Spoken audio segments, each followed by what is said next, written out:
Hi everyone, welcome to our Naruma project.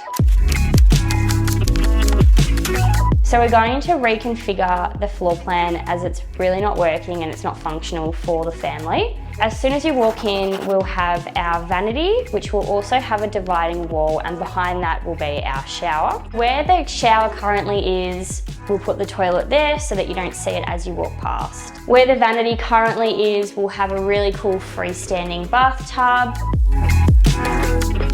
So when reconfiguring the layout of the bathroom, we wanted the vanity to be the main feature as soon as you walk past.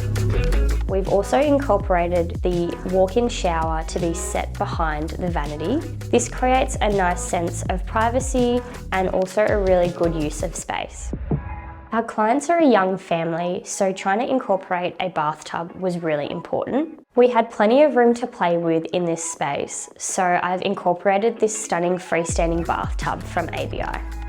This space is quite symmetrical and squared off, so I really wanted to incorporate some softness, and by doing this I've created small elements of curves throughout our finishes. Some of the curved elements that we've included are mint concave feature tiles, our custom curved vanity and bench top, and some sphere wall lights.